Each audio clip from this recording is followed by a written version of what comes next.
Alors, la femme dans la pensée islamique, est-elle d'abord une âme à vénérer ou plutôt une image source de tentation?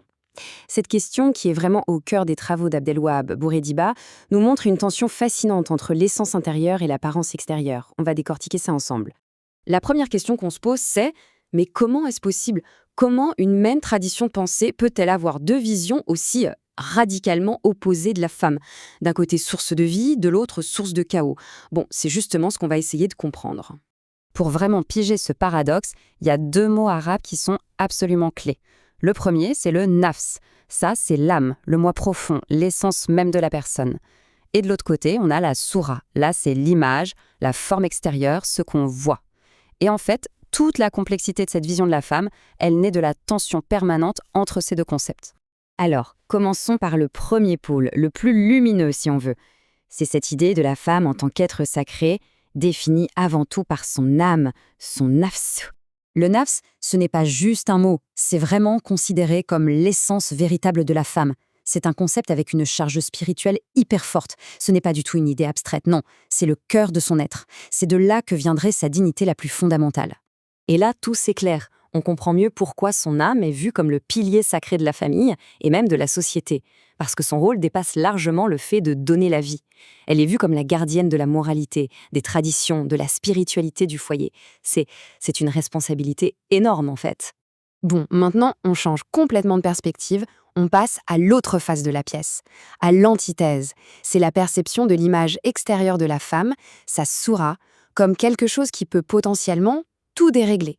Et c'est là que ça devient un peu déroutant. Si l'âme est à ce point vénérée, pourquoi est-ce que l'image physique, elle, est vue comme une source potentielle de problèmes? C'est la grande question qui découle de cette dualité, non? Alors, cette inquiétude, elle tourne autour d'un mot bien précis, la fitna. C'est quoi? C'est l'idée d'un désordre, d'une tentation si forte qu'elle peut mener au chaos. Et attention, on ne parle pas juste d'une petite tentation personnelle. Non, la fitna, c'est perçu comme une menace directe à l'équilibre de la société tout entière. Et la chaîne logique qui mène à cette peur est assez fascinante à décortiquer. Tout part de quelque chose de très simple, le regard public. Ce simple regard pourrait suffire à déclencher un désir qui, s'il n'est pas maîtrisé, peut dégénérer en fitna, et donc menacer l'ordre social. C'est une sorte d'effet domino. Du coup, on a d'un côté l'âme sacrée, et de l'autre, l'image potentiellement dangereuse. Comment gérer ça? Eh bien, ça nous amène justement à la synthèse, la création de tout un système pensé pour maîtriser cette tension.